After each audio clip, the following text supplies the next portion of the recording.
I don't really know. Oh, we are live. Okay. It says we are live, so I'm going What? to assume that we are actually live. We are back. It is episode 83 of the Metal Roundtable. I am Metal Rob, and with me, as always, is the great Carcass John, and now new and improved with the great Scott Sparkling Waters. Yes. Sparkling. Scott Look at him. Distilled waters. I almost need sunglasses. He's sparkling. It's glaring in my eyes. And apparently my dog is making her appearance too. Oh, cool. That's all that noise is. All right. A mascot. Gotta love it. So we're having a little bit of technical difficulty. Monkey Butt, our producer, is up in Michigan, and I believe that the weather is causing him some internet trouble. So we are coming to you live. Somehow he's running it with his phone. So if we pop out or if you lose us, we'll come back next week, same time, same channel, and we'll wrap up. But we're going to get right down to it today because we don't have a ton of time because of the technical situation. So let's get right to, unless you guys have a quick shout out, let's get right down to the topic. Nah, I'm ready for it. Let's go. Let's go. All right, episode 83, we are going to talk about the Metal Mount Rushmore. We're going to put 4 people on the Metal Mount Rushmore. We're going to put a singer, a guitar player, a bass player, and a drummer. The only caveat is, obviously, you can go back and you can go, oh, Iommi, oh, Halford, oh, this and that. And we get that. We're starting at anybody from 1980 forward. We want somebody that started in the 80s for our metal Mount Rushmore. So let's kick it off with here comes Mark. Hi, Mark. Bye, Mark. Hi, Mark. This might be as short as our stained class episode. Yeah, which was Our Mount Rushmore has 5 people on it. okay. I didn't get to 5 in any category actually. Well, there's space on the mountain for a 5th. For 5th, so we're doing rhythm guitar and lead guitarist. Oh, I'll let you guys do that. I didn't add a rhythm guitar, but let's kick it off with bass players. Bass players, and let's leave the let's go bass, drums, vocals, and guitar, or well, whatever. So bass. I struggled with this. I really struggled with this, coming up with just a handful. So I with all these, actually had a hard time, but the bass was the easiest one for me. So to me, how I thought of this was a couple of things. I thought of it as if I was putting together a 4-piece band, now a 5-piece, because I've been overridden by the elder statesman of the show, which is fine. And I love you both very dearly. I saw the Carcass in person today, by the way. But I went with 2 criteria, as if I were forming a band and the versatility of the player, in my opinion, the versatility, their ability to actually not only play, but also potentially write songs and be a part of the band process. So that's kind of where I came at it from. And I'll tell you who I've got, and you guys can throw stuff out there. And I hope we can boil it down to agreeing, kind of like they used to do on that metal show. But if not, we don't. It's all good. And we also want to hear what everybody thinks in the comments. So I'm going to throw out mine in this order. Number 4, Billy Sheehan. Number 3, Steve Harris. Number 2, Doug Pinnick. And in my opinion, I can defend these if I need to. I will defend them very briefly. But my number 1 of all time, if I were forming a metal band with a bass player, I would want Cliff Burton. Put Cliff Burton on the Mount Rushmore of bass players for me. So, to me, Doug Pinnick is not only an outstanding songwriter, he's an outstanding bass player. He's also an outstanding singer. So I'm coming at this from a well-rounded, he could even play guitar if he had to. So to me, Doug Pinnick is right there. Steve Harris obviously is a fantastic bass player. I've only heard his stuff in Maiden, and I know he's a pretty good technical player. Billy Sheehan, he's obviously an amazing technical player. And I assume he can sing. I really don't know, and I don't know about his songwriting cred. But to me, it boils down to the Master of Disaster on the 4-string MFer, whatever that was that James said it. But my number one is Cliff Burton. What say you? Well, I'll go ahead and just jump right in because I think this is the most intriguing subject we've ever tried to tackle, and probably the most difficult, where I'm not quite sure there's any wrong answers, but we're going to try and get to more of a right answer. And of course, because Carcass is a man of lists, I have first runner-up, second runner-up, third runner-up. I have a whole plethora of players, but here's my top 3 out of the gate in bass players. Number 3, Alex Webster, Cannibal Corpse. I've heard some of his stuff outside of Cannibal Corpse. He's super technical. He has some of the best bass tone, I think, in metal. Number 2, Dee Dee Verney from Overkill. He has kind of a cool. He inspired that roto sound, and he also is a great songwriter. Does backing vocals, and has been with Overkill for a long time. Number 1 for me, Steve DiGiorgio, who played in Sadist, played in Testament, played in everybody you can think of, even played in Death for a while. And if there's anybody that can do anything on a bass and write great songs, that would be Steve D. And I had Geezer, Cliff, and Lemmy in my first runners up, and it's hard to argue against Cliff Burton. But and I like I said, I went all the way down to my third runners up. But I would say Steve DiGiorgio, Dee Dee Verney, and Alex Webster from Cannibal Corpse. But I can't argue with Cliff Burton. Okay. Go ahead, Scott. As usual, you and I seem to be eye to eye on a lot of stuff. Always take the over, kids. Always take the over. So runners up, and the one I finally come up with, this was my easiest choice because the first one that popped in my mind. This guy's a great player, but I'm going to go with, you can't go wrong with Steve Harris when you're going to come to bass playing. I mean, Iron Maiden is a bass heavy band. Okay. Steve DiGiorgio, Sadist, Death, Iced Earth, I believe he was in. Dee Dee Verney, Overkill. But my number one, and I think this guy can play circles around a lot of people, despite the band's kind of joking persona, is John Gallagher, Raven. Mm-hmm.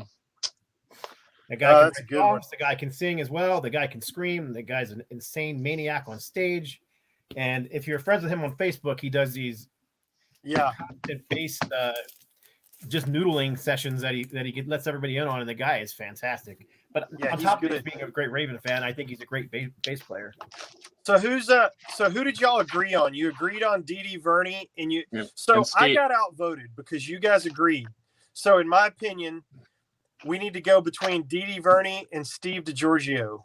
So you guys have to agree. So my problem with this was I was like, all right, well, if I'm putting together a band, and is it going to be a thrash band, or is it going to be like a traditional metal band, or because then that would make my decision different, you know? Well, and we can come back to that, and we can do a thrash metal Mount Rushmore. And the reason why I went with Steve DiGiorgio is because he's done everything.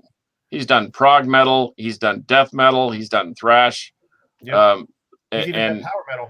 And he's even done power metal. In fact, I think he worked with John Allen from Sadist in a power metal project, and I can't for the life of me remember what it is. But anyway, I have no problem picking Steve DiGiorgio. He was one of my runners up, so that can be our choice. I'm fine with that. Anybody? Okay. Who was your number one? My number one was John Gallagher. John Gallagher from Raven. Oh, that's right. Okay, well, you guys agreed on that, so we're putting our bass player as Steve DiGiorgio. Okay. Cool. All right, let's go to drums. This is a no-brainer for me. Again, forming a band and again showing what they can do on the drums. There are two people that to me could sit in any drum chair from AC/DC to Rush, and that's Gene Hoglan and Mike Portnoy. Fight me. And even though I love Gene very much, and we've had him on the show, I think he could do anything that Portnoy could. The only reason that I would elevate Portnoy, and I mean by a nose, is because I've heard him do so many different things, including that Rush cover. And if you're pulling off Neil Peart, dude. So to me, I would say Portnoy, hands down, with Gene Hoglan standing in the wings at the first sign of a hiccup or a cough, even a mild dry cough from Portnoy. Hoglan steps right in. Well, I can't disagree with that either. In fact, that night that we had him we sat with him on the bus, didn't he play for Anthrax and then Testament? Yeah, in the same like show. Back to back, and he said there were even nights where he played in all three bands back to back to back. Yep. They just changed out the kit. And so my top three, well, my runners up were Paul Bostoff, Mike Portnoy, and my buddy Bobby Rock, who's been in Rare Earth, Alice Cooper, Benny Vincent Invasion. Yep. Is now playing Bobby on my alternates list. And has been playing with Lita Ford quite successfully. And I understand they have a new record coming out, by the way. But my top three, and you can find me in the parking lot, but I had Dave Lombardo, Gene Hoglan, and then a guy named Horg from Immortal, only because if you've ever listened to the drumming on like Damned in Black or At the Age of Winners or Sons of Northern Darkness, and he's still now with Demon Oz in the new rendition without Abath, but he's a monster. He's like a black metal version or a thrash metal version of Gene Hoglan, and just as big. He's huge. He's like 6'5" and a fit 240. But anyway, I would, unless Scott's going to disagree with us completely, I'm on board with Gene Hoglan out of that top three. All right. Go ahead, Scott. I have three runners up, and my top one, which I'll show last. But my first runner up, which I forgot to grab a record from, was Ted Kirkpatrick from Tourniquet, who I think is just as good as any of the people we just listed. Yeah. Yep. I agree. Also a great guitar player and songwriter. So he also played in Trouble for a spell. Yep. Interesting. Next up, this one, I don't know how many people will agree with this one, but Rob Reiner. Pretty steady guy. I mean, as far as he's kind of a John Bonham type drummer where he's just right on time and does these crazy little intricate fills that are not, he's not stick twirling and all that, but man, you go, whoa, what did he just do there? Exactly. I think he's a good player. One of the more underrated drummers in metal. I think so too. Another guy I think is severely underrated is Charlie Benante. He's not underrated. On my list as well. Yep. He's in the mix right after Pete Sandoval of Morbid Angel. And then my number one pick, which is Gene Hoglan. All right, there we go. Okay, so let's put Gene. I will gladly promote Gene from number one, from number 1.5 to number one. All right, now, so let me ask we're going to have a pretty heavy band so far. Didn't Gene play with DiGiorgio on an album? Was it Death they were together? Yes, it was Human or Perseverance or Inner Thought Patterns. Okay, so let's move over to guitar, and I think with Monkey Butt's wishes, I think we are going to have a fairly short show, but that'll be good for him because of the technical stuff. So guitar, I kept this a pretty short list. I kept having to X off people because we were going from, the 80s forward. So I had to scratch off Hendrix. I had to scratch off Van Halen. I had to scratch off Tony Iommi. And I went mildly. I hate the term butt rock or glam. I hate all of that. But give me in the third seat. And again, forming a band, being able to play different styles. I went with George Lynch. Outstanding player. I've seen him live so many times. He's just amazing. I also had Jerry Cantrell in there, who we've heard play metal. We've heard play very bluesy stuff. And I know this is going to be way off the map for what you guys are going to come up with. But if I'm going all encompassing from thrash to hair metal to songwriting to whatever, give me Daryl Abbott. Put him in any band. Tell me what band he would not succeed in. Ostrich Tentacles? No, I think he can do it. I knew it. It was going to happen. You opened yourself up to that one. You knew I know.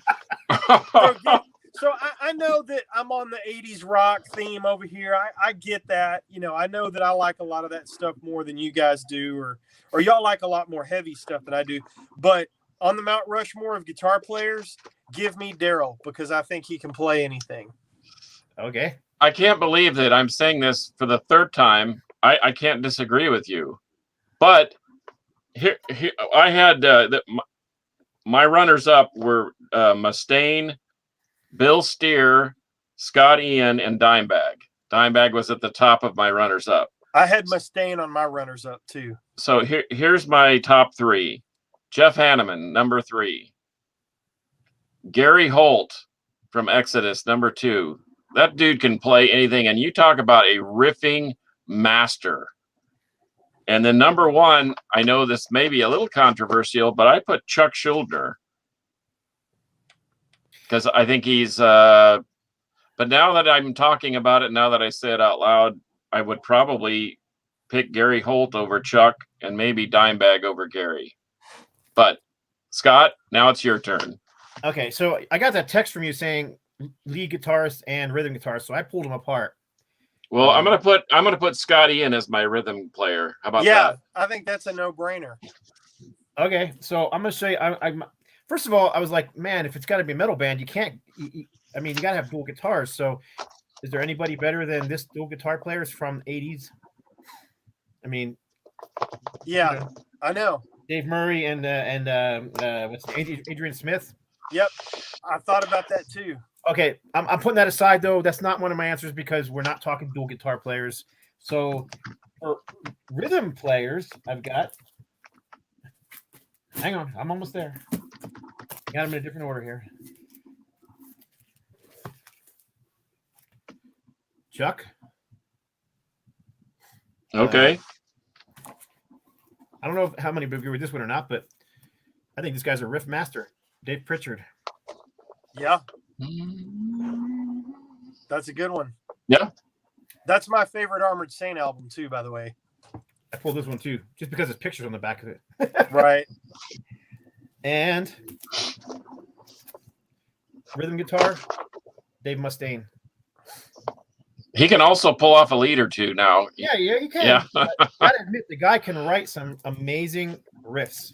Right. Rhythm guitar okay, player. so it sounds to me like on rhythm guitar. Well, let's settle up rhythm guitar. I'm totally cool with Scott Ian. 100%. Because that's what he's done. That's how he's made his living. Because Mustaine, you could go either way. What do you think, Carcass? Well, I'm looking at my list, and I like Scott Ian as a riff player. I also like Bill Steer, and I watched a video with the new Arch Enemy lineup with Jeff Loomis now playing lead, and Michael Ammett. Michael Ammett, that dude is an amazing guitar player in his own right. Yet he was happy to play rhythm. kind of like Dave Sanchez from Havoc. You know, he's got Reese Scruggs now ripping leads, and Dave is just writing riff after riff after riff. So I don't know. I think the originator of the riff might have been someone like Scott Ian. So I'm okay with Scott Ian as the rhythm player. I'd argue Mustaine, but I have no problem with Scott Ian. I love Anthrax and Scott Ian's playing. So I think I agree. I think Mustaine's a better technical player. If you're going straight rhythm guitar, I'm giving it to Ian, but I could absolutely put Mustaine as the rhythm player, but he's such a killer lead player. Maybe he could be that producer. He has good production, guys. Let's go with Scott Ian, and then I'll show you my lead players.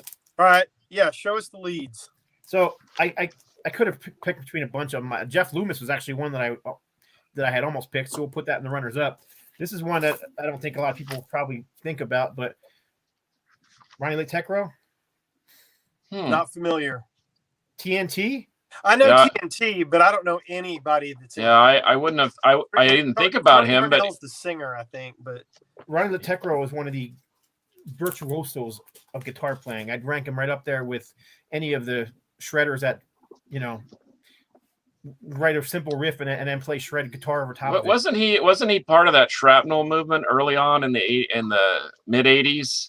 I don't believe he was. Gosh, the name sounds very familiar to me. I think TNT was there. There's a picture of him right there.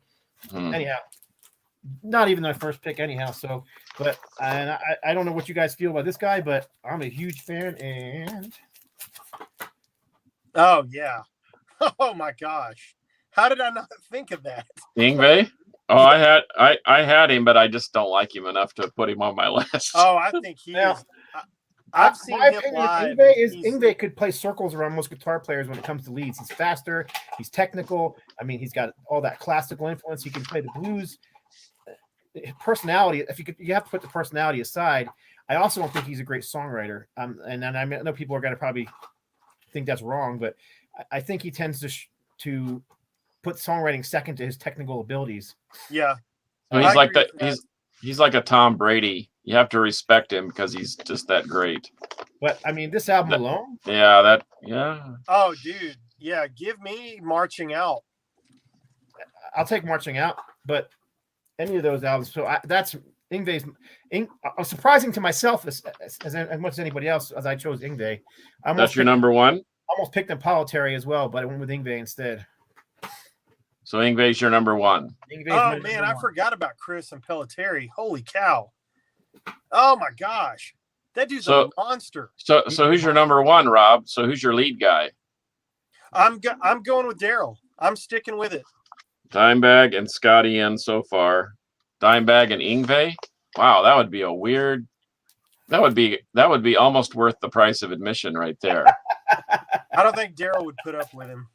He'd hit him with a Heineken bottle from across the stage. Yeah, Daryl was too nice. Guy.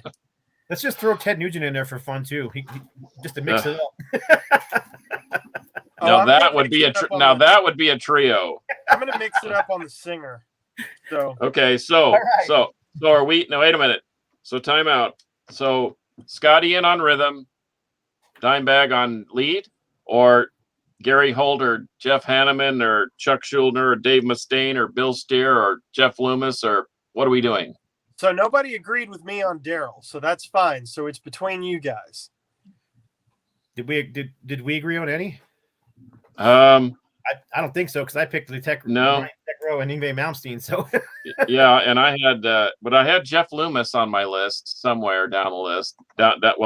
He was in my third runners up with John Petrucci, George Lynch, and Ed Wynn from Ozric Tentacles. Motivik said Far Beyond the Sun, so he's agreeing with the Yngwie. Okay. Yeah. I don't. All right, I'll go for Yngwie. I don't have a problem with it. I mean, I have a problem with him, but I don't have a problem with the fact that he's. Yeah, you have to put it. I think you got to put the personality aside, really. But I mean, if you think about it, Eddie Van Halen really changed the landscape of heavy metal guitar playing in the 78, 79 era and going into the 80s. When Yngwie Malmsteen came out, he really changed the landscape once again, and everybody was trying to do what he was doing. But the thing about Yngwie is that, Eddie was an original. He was an innovator. Yngwie is Richie Blackmore sped up. I'd argue that he was more Uli Roth, but okay. I don't honestly, and no offense to Richie Blackmore, because I think he's a good guitar player, but he couldn't hold Yngwie's jock. I mean, Yngwie blows him out. Yeah. But to me, he was just a Blackmore clone. So we're still not agreeing. Could we agree on Dave Mustaine then? I mean, I'm cool with putting Yngwie there. I'm okay with that. Yngwie was such a Uli Roth fan. I mean, he named parts of his albums and bands after stuff that was Uli Roth related. But in any case, I don't care who we put. Just pick one. They're all great. All right, Yngwie it is. Okay. Now, vocalists, you guys are going to be completely. I'll bet you, except for one, you guys are going to be completely out on my list. Did you say Rob Colwell, number 1? No. Scott Waters, number 2.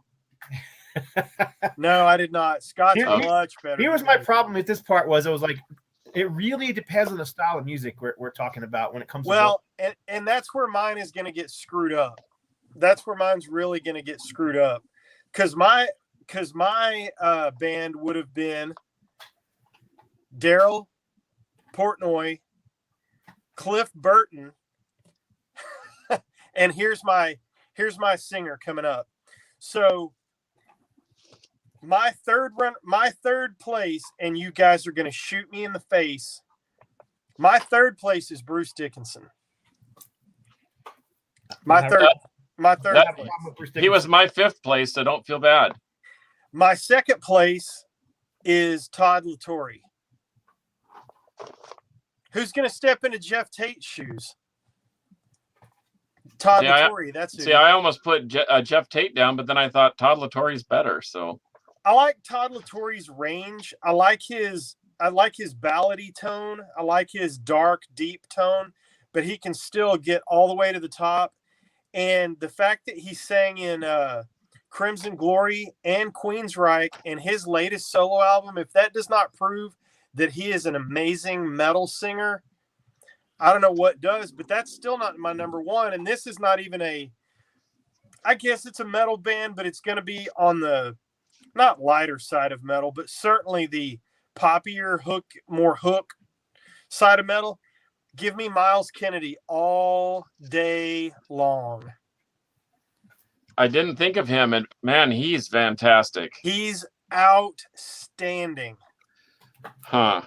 He might be the best tenor out there right now. I've been on this weird trip. In fact, when Rob Doom was up here and we saw Askin in the living room, we started talking about this whole hooky metal type stuff, like Creed and Alice in Chains and Tremonti's band and Alter Bridge, that type of thing. And I got on sort of a bender listening to that, and I just can't get Alter Bridge out of my player these last couple of weeks because Miles Kennedy is awesome, and Tremonti is a riffing son of a gun. Well, and Miles Kennedy can play the shit out of guitar too. He's an unbelievable musician. And I went down that Alter Bridge rabbit hole again this week. I've got 3 of their CDs, and I found out there were 3 more I didn't even know about. So I ordered all those yesterday. So my number 1 is Miles Kennedy, followed again with Todd LaTorre standing right off camera, just going, "All right, buddy." All you got to do is sneeze, and I'm on stage. I just want to interrupt for a second because Mark Field said Halford, and he would have been a good choice, but that's pre-'80s. Right. I had Halford, and I crossed him off because of the 80s thing. Baron von Headbanger said Steve Grimmett, and that's not one I thought of, but that's a great choice. That guy is a great choice. I love his album with Onslaught. That's probably my favorite Onslaught. It's my favorite Onslaught too, which is not a popular opinion. But in any case, he sang on an Onslaught album, and then Ripper in Search of Sanity. Oh, Ripper's a great choice. I didn't think of that. Yeah, Ripper's a good choice too. Yep. Anyhow, go ahead. I'm sorry, didn't interrupt. No, I'm done. Give me Miles Kennedy, followed by Todd LaTorre, followed by Bruce Dickinson and Ripper Owens. Okay, well, I have to cross off a whole bunch of them here then, because my runners up were Dickinson, Halford, and my number 3 was John Oliva from Sabotage. Oh, fantastic. King Diamond. Yeah, but he's pre-80s. But yeah. Not really. I mean, the 80s. And then Dio. Dio's definitely pre-80s. Okay, but so in my runners up, and I know, he, George Call. I absolutely thought of George Call. Yes, and I can't. And if I shout out George Call, I got to shout out James Rivera too. Yep. But I had what's his name? Ackerfeld from Opeth. Ralph Sheepers from Primal Fear. That dude's got some pipes, and if you don't have any Primal Fear, you need to drop down into the oil and boil a little bit, because Primal Fear rules. I do not have any Primal Fear. Man, check them out. They are a powerhouse. In fact, someone said, well, they're just a Priest knockoff. Well, they were kicking Priest from end zone to end zone at one point in time. Yeah, they were. Ralph Sheepers is fantastic. He almost became the Priest singer for a while. Yeah. Well, then I had Mark Slaughter. That's a pretty sizable range there too. Plus, he can play the heck out of guitar. He's a good songwriter. And then, of course, I couldn't leave out Steve Sousa and Chuck Billy. They're just great frontmen. I don't know if they have range or anything, but man, I don't know. Miles Kennedy, that's a shocker. I don't know. What say you, Scott? Yeah, I'll just let you you decide. I could. Miles Kennedy did not make my top 5 lists. So, George Call, runner up. Yep. And by the way, when I texted him and kind of asked him about this, and he said, well, I'm a pretty good guitar player and I can sing. And, I do play a little bass. And then you could put Keith on the far right. So he'd have his wingman with him and three George Calls. And I know he was just joking, or was he? His vocals on Mindslave are otherworldly, in my opinion. I mean, I like the stuff he's done with Aska, and I like the stuff he's done with Cloven Hoof, but that Mindslave album is just brilliant. Her Ghost Remains, the last part of Her Ghost Remains. Oh my gosh, dude. All right, now here's the rest of them. Ready? Well, first of all, if we're going to talk range, I'd throw Ken Tamplin into the mix, because that guy's got amazing range and can sing anything. Yep. If you know anything about Ken Tamplin at all, or watch his singing school stuff that he does, he can sing anything. I mean, from Steven Tyler to freaking Bruce Dickinson. So, but if we're going to talk thrash metal, I've always been a big fan of Bobby Blitz. He was down below the third runners up, but yeah, he was on there. One of my all-time favorite vocalists. Nobody mentioned him, but Ray Alder. Oh yeah. Yeah. This was my tough choice between these. That's a great choice, Ray Alder. These are my top 2 choices, and I really struggled with which one to put first, so I'm going to go with. But this is runner-up. Yep. Warrell Dane. I mean, I remember the first time I heard Battle Angels, my jaw hit the ground, and then every person I played it for after that, I mean, it was like instant. Not a metal fan I ever played it for during 88, 89 when this came out. Didn't like it. His Sanctuary stuff is awesome, but his Nevermore stuff is so that he just increased his. It wasn't just a screamer type stuff. He had a haunting melody, a melodic voice. It's just, haunting. He's good. And then my number 1 pick. James Rivera. James Rivera. Yep. Wow. So what do we do? Did we have any in common? Well, I said Rivera was on my was down the list, but I had him on there. George Call, we seem to all agree it is pretty decent. Miles Kennedy, Rob and I agree on him, but I don't know. I don't think any of us agreed on number 1s. No. I don't know. We're in a real quandary. We need someone from the studio audience or the internet audience to. Where's Fraser Dawson when you need him? I don't see any comments popping up. Danielle Blair said Worrell Dane. Yes. Yeah. TJ Headbanger said Sebastian Bach. That's actually a good choice. That's a really good choice. Yep. Yeah, he can do it all.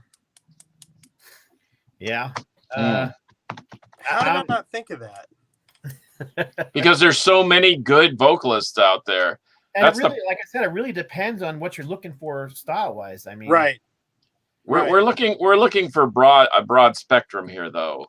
So if you're looking for power metal and being able to sing power metal and thrash, I mean, I've got no problem with James Rivera. I've got no problem with George Call.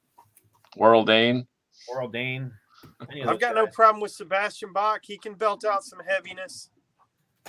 Dude, and that tour with Pantera that Skid Row did, they were bringing it every night, and I thought I was there. I didn't realize that you lump Skid Row into the Bon Jovi, the Poison, the Motley Crue's, whatever. I don't know. I gotta agree with Bill Rocks just popped up and said Michael Sweet. That guy can wail. Yep. And he still can wail. well, so we're in a real quandary here. But I would go with Worrell Dane, George Call, or James Rivera, or Miles Kennedy, or Ripper, or Grimmett, or I vote down Miles. Sorry. Okay. I'm good with the other three. I'm not against him. I just like the others better. That's all. What were the other three? James Rivera, Worrell Dane, and George Call. Worrell Dane, yeah. Give me Rivera. Okay. What say you, Carcass? I can't argue against it. I can't argue against it. Someone's going to get left out. Someone's got to. Well, yeah, this is number this two. Is a weird band. Well, I mean, our list is definitive, and anybody who disagrees with it is just wrong, right? So that's right, exactly. Of course. Adam Lambert. Donnell. Yeah. I'll let Donnell work with Adam Lambert. I'm sure that would be a nice little team. Yeah. Ryan Motivic said Doug Pinnick. Yeah, another great vocalist. He's done some great stuff too. Yeah. Yep. Anyhow, I'm good with that. I'm good with Worrell. Is that what we picked, Worrell, or did we pick James? James Rivera. James Rivera. Thumbs up for me. Okay. Now, we could go all day on any of this. We could go melodic metal. We could go thrash metal. Because if it's a thrash metal Mount Rushmore, well, Gary Holt is your guitar player. He's got the most violent guitar tone I've ever heard. It's just, oh my gosh, the dude's just outstanding. And we need somebody to come in and play in Slayer. Oh, Gary Holt will do. Well, yeah. I'm just waiting for this would be an interesting get. I'm writing this down, and when you write it out, it becomes even more cryptic that we have James Rivera singing to Dimebag Darrell and Scott Ian's riffs. Yeah, but you don't, because you have Yngwie. And that's right. Yeah, that's right. I'm sorry. Alvaro, I hope I'm saying that right.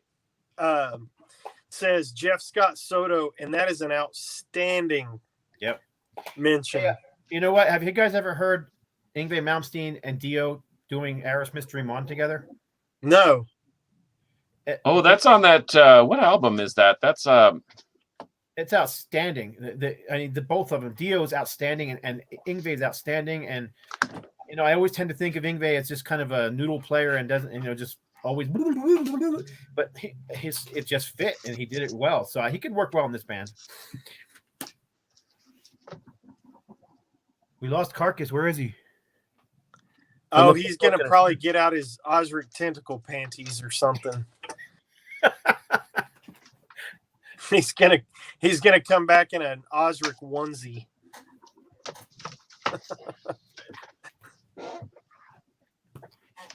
I'm sorry, I can't. The funny thing is, he can't hear us when he goes away from the camera because he doesn't have his earbuds in. No, he put out that record where he does a cover of a Kansas song and he does some other stuff. Is that the album you're talking about? I don't know what album it's on. I have it as a standalone track. It's in my Japanese pressings and they're too hard to get to. So hey Ryan, I think it was on Aerosmith tribute CD. Ryan from Motivic brings up Alex Skolnick, and I have a very short but funny Alex Skolnick story. So we're watching, I think it was Iron Maiden and Testament maybe, and some other band, I don't remember. But we're at the big shed in Dallas, the Starplex. And I'm standing in line for the concession stand, and this dude a little taller than me, thin, long hairs in front of me, and he turns around and it's Alex Skolnick just standing in line for a snow cone with everybody. And I looked at him and I said, "Hello, Alex Skolnick." and he was very nice. We talked for, I don't know, 5 minutes while we were waiting in line. He was super nice, and I was like, "You're telling me you can't get a snow cone backstage? You have to come out here with all the common folks?" And he was laughing, but he got his snow cone and just tootled off backstage. Well, and speaking of a wide range of ability, his Alex Skolnick trio jazz stuff, where he plays heavy metal standards in a jazz fusion setting, is really, really, really pretty cool. He covers Scorpions, Priest, Black Sabbath, etc., and it's really outstanding. And but it's just a 3-piece jazz band. All right, Carcass, put him up against James Murphy. Yeah, and Murphy's another whack job, and I've got some personal experience with that guy, but he is cause of death. Some of those Testament records that he played on, I don't know. It's hard to argue. Obituary. So, TJ from Forebode says we've got to do a Texas metal Mount Rushmore. I am all over that. But we haven't announced it, but isn't Eddie moving to Indiana, so he can't be part of that anymore? Boo-hoo. He'll always be an honorary Texan. Yep. It's always going to be our house band, too. That's anyway, right. Some big things happening. They're going in the studio this weekend, as a matter of fact. And should be epic. Yeah, they'll bang out some new tracks. That'll be cool. All right, so what is our final list here? Okay, final list. Vocals, James, Bill Lionel Rivera from Hellstar. Guitarist, Yngwie Malmsteen and Scott Ian playing rhythm. What a weird band. Bass, Steve DiGiorgio from Death, Testament, Sadus, Exodus, Masked. I can't remember all the bands he's played in, but a million of them. And then on drums, Gene Hoglan. Yeah, we've got 3/5 of the most kick-ass thrash and death metal band you've ever heard. Yeah. Well, yeah. I knew that was going to happen with you two. Well, but what can you say? No, what can you say? So why not? I agree with this one too. Donnell Blair, and I almost said it, but Jimmy P. Brown for rhythm guitarist. Dude can. He's come up with some amazing riffs and is an amazing player. And wait until you hear the new.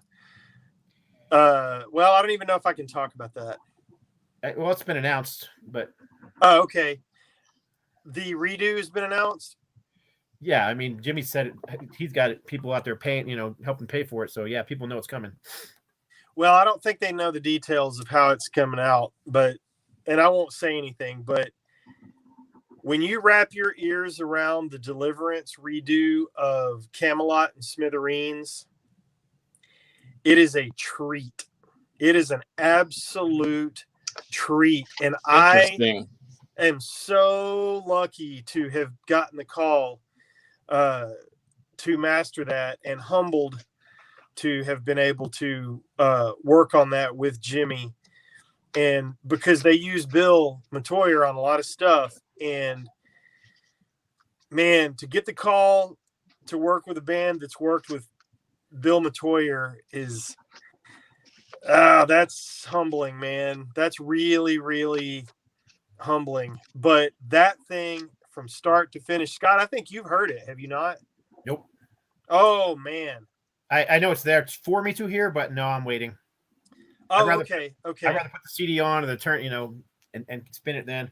Okay. Fair enough. It is. As far as I'm stuttering here, as far as concept albums go, when I think of outside of like, Pink Floyd, obviously, but I'm talking about metal, it's Operation Mindcrime, and it's this redo of Camelot and Smithereens. And I'll fight you. It's so good. It is so good. Nice. So do we include, just as a side note, do we include keyboard players in this mess? Oh, there's not enough room on the mountain because we've already taken up the 5th spot. Someone chip that part down. Okay. We'll have to go. We'll have to do a power metal. Oh, yeah, that's right. No keyboards.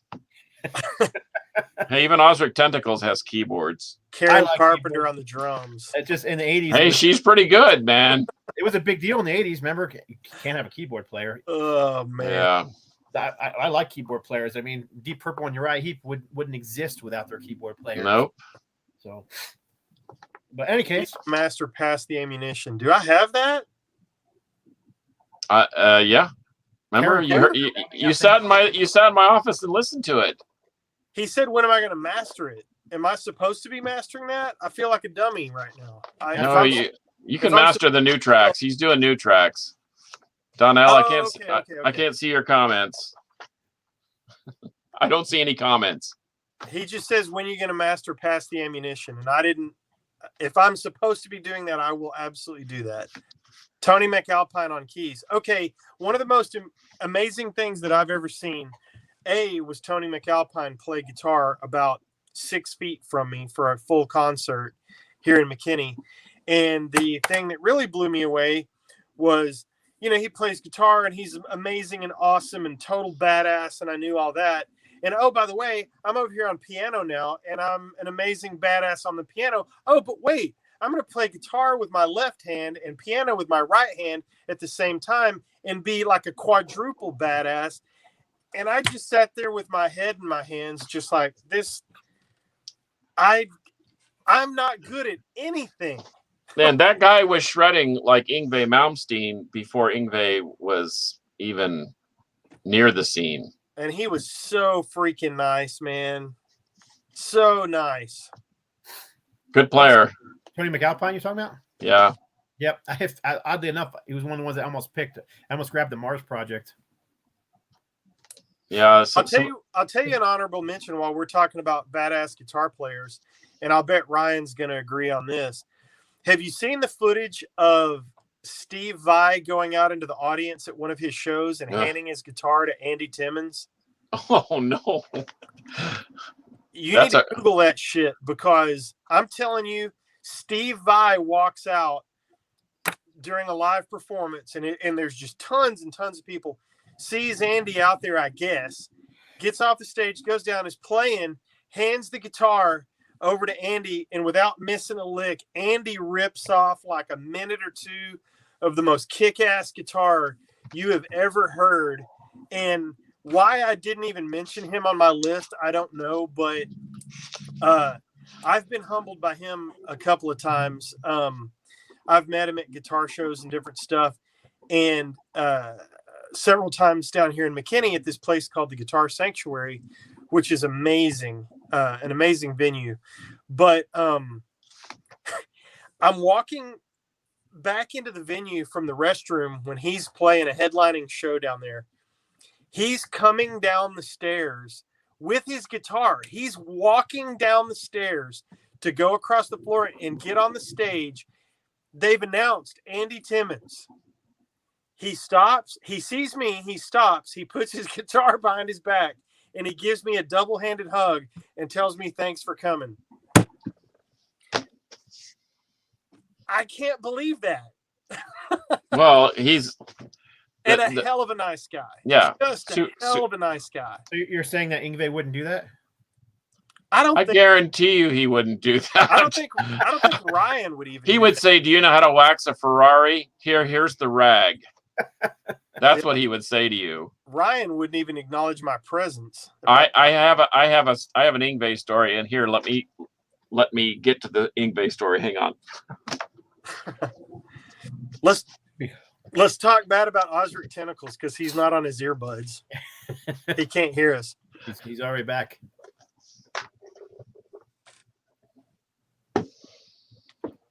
Couldn't see what he had. I don't know. Let's keep making fun of him though. You know he dyes his hair, right? I think he's a secret Warner fan. So you remember the CD warehouse in Plano, that big, huge one? Yeah. Well, Yngwie Malmsteen came there and did a signing.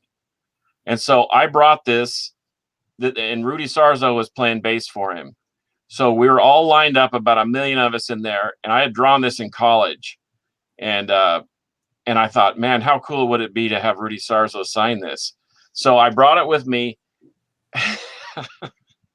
And they were only allowing you to sign 2 items unless you bought Yngwie's new record. Then he would sign the 3rd item. Well, I rolled up there with 2 items in my hand, the first 2 Yngwie albums, and he said to me, he goes, "I'm sorry, that is not my new record. I'm not signing that for you." And I said, "This ain't for you, pal. This is for your boy, Rudy Sarzo." And he signed it for me, and I wanted to give it to him, but I have like 32 hours into this drawing, so I couldn't do it.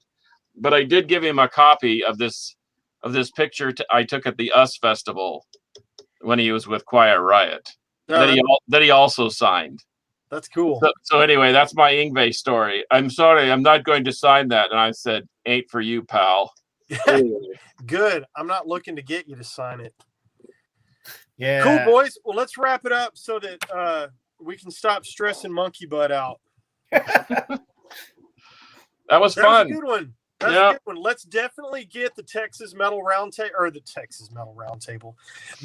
Mount Rushmore on the list because I think that would be fun. Well, the king took the crown already, but we could put George on lead guitar. Have James, George. Anyway, we'll debate it later. You never know how it could shake out. Rick Perry on rhythm. All right, boys. Any parting shots? No, thanks. Those are all great. I wish I could have seen the comments, but technical difficulties. Well, as usual, thank you boys so much for doing this. I appreciate it. We enjoy it. I hope everybody watching likes checking it out as much as we like bringing the show to you.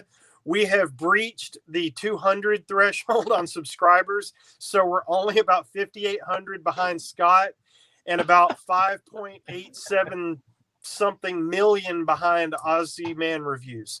So we're moving up in the world. Hey, baby steps. Yeah, baby steps. Baby steps. All right, boys, you can follow me at I Am Metal Rob. You can follow John at Carcass John. I want to also encourage you to check out Scott's YouTube channel. It's just called Scott Waters, and he does all kinds of, box openings, album reviews, whatever's on his mind. He's got a shit ton more followers than us because he's a badass, but we love him. Thanks. That's it. Are we ready? All right. All right. Until next time, kids. Metal will prevail.